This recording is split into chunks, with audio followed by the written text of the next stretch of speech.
Generation Manager for Swansea Council, and today we're going to be providing a short briefing on the pre-start grant that's available from Swansea Council. It's worth noting this is an updated version of the video that was previously recorded earlier in the spring. That's because some of the guidance around the eligibility has changed, so therefore we've released this updated video just to make sure that all the information contained with that is up to date and is correct. So before we get into the details of the scheme, just a little bit of background around the funding that's enabled this. So this scheme and this project overall has been delivered through the government's Local Growth Fund, LGF. This is a successor to the Shared Prosperity Fund that you may have been aware of that ran for 3 or 4 years previous to that. So it's money that's come from a combination of UK and Welsh Government money. So this support from government has allowed us to provide a range of business support programmes. It includes a range of business grants, not just the pre-start grant, support for startups, existing businesses, and a range of events and workshops as well. So first of all, a quick overview in terms of the scope of the pre-start grant and what that entails. So as the name suggests, this is a pre-start grant, and those words pre-start are particularly important because this exists to companies not yet formed. So this is companies that haven't yet started trading and have not yet registered the business. So because this is UK Welsh Government money, we have to demonstrate that for every grant that we've awarded, each fund allocated, we have to demonstrate impact. They're called outputs and outcomes. So we have to demonstrate that as a result of any funding awarded, we can demonstrate that that business has been started. So therefore it's crucial that whichever of the eligibility gateways that I'm going to mention in a moment, you have not triggered either of those before you complete the grant process. So these 3 gateways are individuals not yet registered as self-employed through HMRC and therefore generating your UTR number. So you take this route if you wanted to be a sole trader, you go down the HMRC route. Second route would be businesses not yet registered with Companies House. So if you wanted to register the business as a limited company, you register the business on Companies House and go down this route. But we also recognise that there are a number of individuals that may already have a UTR number from previous self-employment, or they've registered the business with Companies House just to bank that name despite the fact that the business hasn't been actively trading. So therefore, whilst the preference is for those first 2 eligibility gateways, we understand that whilst businesses may not be trading, they may not be able to comply with those first 2. And therefore the fallback route is the business insurance certificate. Really important to mention, whichever of those 3 gateways you demonstrate, so the HMRC route, the Companies House or the business insurance, that cannot predate the application being submitted and importantly the application being approved and reviewed by our grant panel. If you trigger any one of those 3 gateways or the one that you wish to use before the grant is assessed and approved, it would be viewed that, well, you've gone ahead and started this business before you've had the funding approved and in place, and therefore this business cannot be reliant upon and dependent upon the grant being in place. So I can't emphasize it enough. One of those 3 gateways to qualify, but whichever of those 3 you choose, do not trigger that before the grant has been assessed and approved by our grant panel. And I'll come on to talk about what that grant application and assessment process looks like. Under the previous version of this scheme, under the Shared Prosperity Fund, we had a rule that anyone with an existing business would not be eligible to apply for this scheme.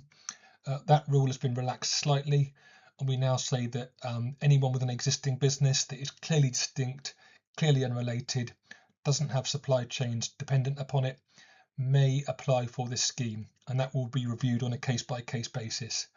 So I think what I would say is if you do have an existing business and you want to apply for this fund, get in contact with us prior to application.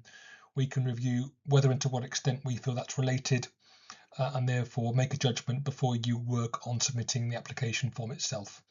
So it's not a complete no that you can't have an existing business. It would depend on the nature of what that existing business looks like at the time of application.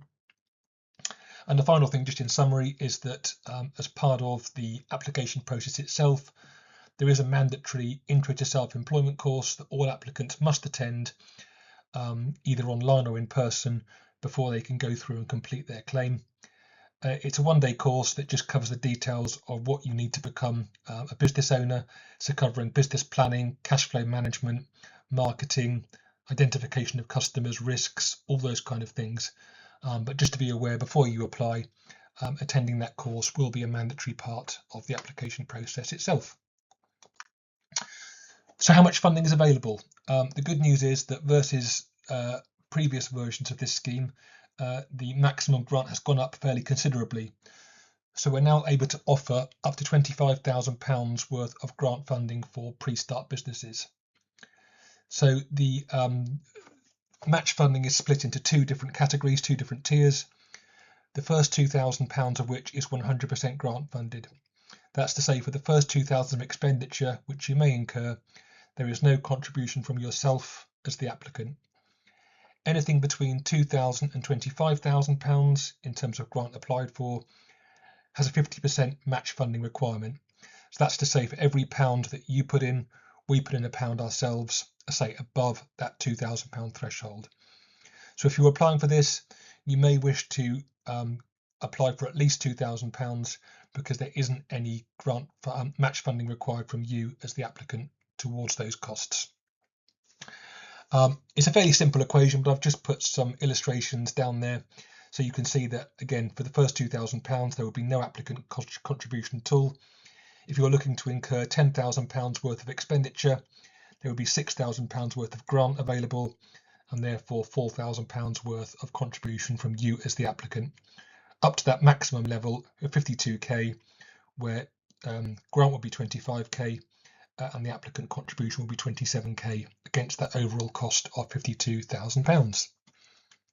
Eligibility. So eligibility wise, we can fund a fairly broad range of costs in terms of expenditure that you may need to incur to get your business up and running, to get your business started. So I think the most common thing that we would fund and have funded in the past would be equipment or tools. So any day-to-day objects, hardware, computers, laptops, tools of the trade, anything like that, we certainly can fund, and as I say, most commonly have funded in the past. Any software, specialist or otherwise, so Microsoft software, any particular specialist software linked to the type of business that you'll be running could be eligible. Any training or accreditation that you would need for yourself within the business could be eligible. We can fund items of stock, for example, within retail businesses, but that must be above £25 per line of expenditure. Anything below that becomes a bit too much of an administration burden for us, and therefore there is a requirement that whilst stock is eligible, it must be above that £25 threshold. And any marketing costs, so website costs, business cards, flyers, roll-up banners, those kind of things, those marketing costs could be eligible as part of that. Probably also just worth highlighting what's ineligible. So typically we cannot fund overhead costs, so that would include your rent, any business rate costs, servicing of loans, or that of salaries either for yourself or your future workforce as well. So those are the things that wouldn't be eligible under this funding scheme. So what are the scheme requirements? Firstly, any business applying for this, when they are set up, must be based within Swansea Council area. So this is funding administered by and given out by Swansea Council, and therefore that economic benefit must be felt within the Swansea Council area itself. We have neighbouring authorities in Neathport, Talbot, Pembrokeshire, Carmarthenshire, all of which offer similar schemes. Won't be exactly the same as this, but will certainly be very, very similar. So if you are going to be based in those neighbouring council areas, it would be worth checking out those other councils in terms of what may be available to that. But the economic benefit and therefore your business must be based within the Swansea Council area to be eligible for that. In terms of what applicants must provide beyond the application form itself, so we would need you to provide a business plan or a business summary. Hasn't got to be hundreds of pages long. I've seen very good business plans written on 4 or 5 sides of A4. So it's not necessarily about the quantity, but about the quality, and also a 12-month financial forecast. Appreciate those two things can be a little bit daunting, a little bit overwhelming for some people, and that's a large part of the reason that we have that Intro to Self-Employment course, as part of the mandatory process. But we can also signpost you to external support, for example, through Business Wales. If you did need help in developing those two documents, certainly we can signpost you and help you with developing those two pieces of additional information. I mentioned things that are eligible in terms of expenditure. When you come to submit the application and fill out that form, there is a special sheet within that asks you to list all items of expenditure that you're looking to be incurring will be subject to this application. For each one of those items that you're looking to buy with this grant, we will need 2 evidence quotes. Evidence could be a supplier quote, it could be a screenshot from a online supplier, but it must be an evidence quote, and we must be able to see where that quote has come from and how it's been obtained. And it may sound obvious, but it's worth mentioning. Of those 2 quotes, we would only pay the lower of those 2 amounts that you've listed down there. It's just to ensure that you as the applicant and us as the funder are both getting maximum value for money on that. We'd also need 2 forms of ID, one of which must be photographic, so typically a driving license or a passport, but 2 forms of ID that show your name and address on there. And if you're going to be working with children or vulnerable adults, we would need a safeguarding policy, and we would also need an equalities policy if you're going to be employing staff. Again, that may sound slightly daunting, but we do provide templates through the application form to help you with filling out those 2 elements. And there are also 2 or 3 questions on the application form around your use of Welsh language. Again, nothing to be concerned about. We're not requiring anyone to be fluent Welsh speakers. It's just giving a nod to the fact that this is a Welsh local authority, and therefore we are encouraging the use of the Welsh language. Most commonly, we direct people towards Hello Blod, which is the free Business Wales translation service, and just highlighting any translation requirements that would be required would be directed through the Business Wales Hello Blod service. So just some further details on the scheme requirements then. First thing here is to note that applicants must have no arrears on their council tax. One of the first stages we will undertake when the application comes into us is we will check your name and address with our colleagues in council tax. If there are any arrears on that council tax account, that would immediately be flagged to us, and that red flag would mean that we would not be able to continue with the application until those arrears on that account have been addressed. So please be aware that those council tax checks will be carried out, and any red flag on that would prevent your application from going forward. One thing also to note is that we can only fund expenditure not yet incurred. Anything you've purchased before the application is reviewed and assessed by our panel would not be eligible. So how this would work is that you would list all the items you wish to purchase, you would move through the assessment process, go to grant panel, and if approved, following that approval, you would then get the green light to go ahead and incur the expenditure for those items listed on your application form. So it's important to note expenditure not yet incurred, only with regard to this application process. Go through the process, get the green light, make those purchases, and then claim back the costs through the claim process itself. I mentioned at the start of the video also that LGF has provided support for a number of grant schemes, not just the pre-start grant. Under the rules of our scheme, you can apply for up to 2 of those 4 LGF funds, but only to each scheme once, and not to a combined total of more than £50,000. So if, for example, you applied for the maximum grant on the pre-start grant at £25,000, that would then give you effectively £25,000 headroom to apply for one of our other grants, for example, the growth grant. And indeed, we would encourage that. We like to see graduation of businesses moving from the pre-start grant and then 6-8 months later moving on to the growth grant, because it demonstrates that pre-start grant has been successful in launching the business and has enabled the business to go on, grow, take on workforce. So we encourage people to move through that grant process, but just note that it's 2 grants across the scheme and only each scheme once. So what does the scheme process look like? I've mentioned the application form already. So what would happen is that you would write to us by email and request a copy of the application form. I'll provide the email address towards the end of this presentation. We would then send the application form to you, asking a series of questions about what the business looks like, what you're going to be doing, obviously the expenditure table, and then justifying why you feel you need those items. So you would work on completing the application form, providing us with all the supporting documents, i.e. the business plan and the cash flow forecast. Once we've received that, you would essentially enter a two-stage assessment process. First stage of that is compliance, so just making sure that we've got all the supporting documents that we need, making sure that all your quotes check out, make sure that all the prices on there listed are as they should be. If you pass compliance and we've got everything that we need, you would then pass on to the next stage, which would be assessment. And that assessment is basically making a judgment upon the detail of your application. That will be carried out within the team with one of my colleagues. And that assessment basically would result in my colleague preparing a report for our grant panel, and that report would have a recommendation attached to it.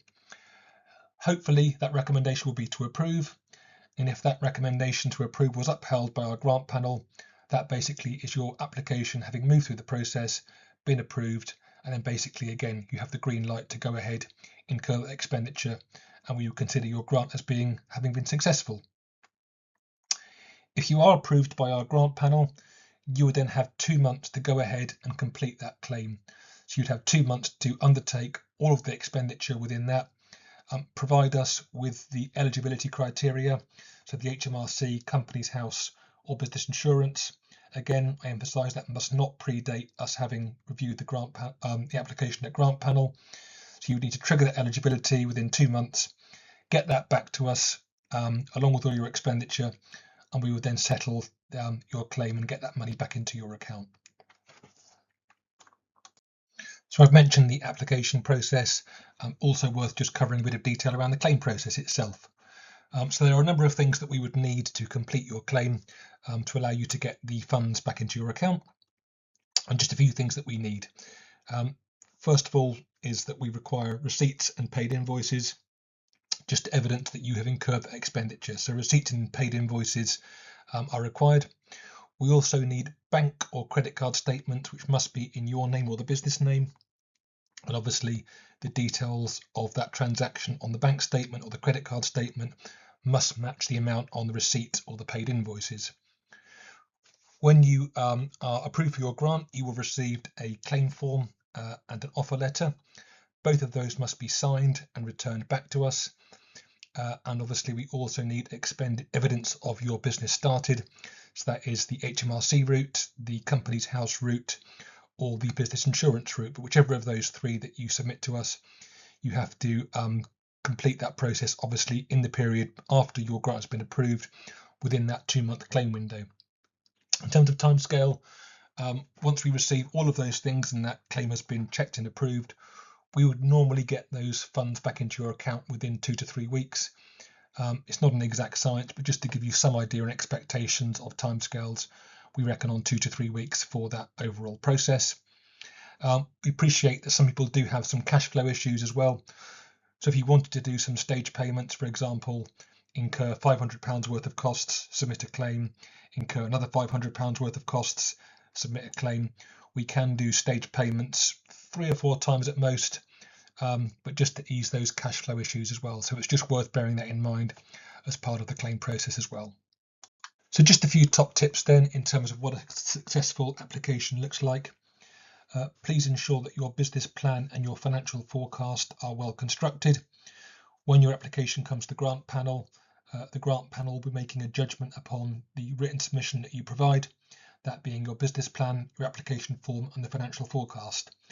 As a grant panel, we don't get to meet you in person, so we are relying solely on the information that you provide. So just ensure that the business plan, financial forecast are well constructed and it ties in with what you're asking for on the application form itself. So it just paints this picture of what you're looking to do, why you're looking to do it, and why you feel grant support is particularly important to get this business up and running. Please be realistic and honest with your growth ambitions. We do have people that sometimes over-egg things and put in large numbers in terms of their growth. We have in the past gone back and questioned people where we feel that growth is slightly over-optimistic. please be honest and realistic about it. If you don't feel your business is going to turn a profit for the first 1 or 2 months, go ahead and put that. As long as we feel that your business is viable in the longer run, and we're likely to support your application.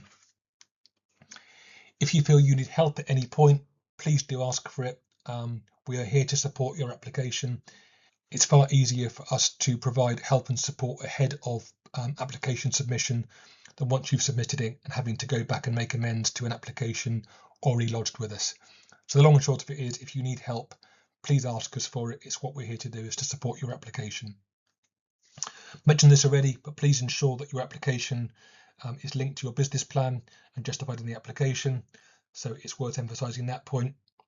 And then just a slight additional point, if you're looking to take on high street premises, i.e. bricks and mortar stores on a defined high street area, it may be worth you considering our high street helper for additional support. I mentioned that rent, rates, things like that are not eligible under the Pre-Start grant, but if you are taking on high street premises, the high street helper can indeed cover some of those costs.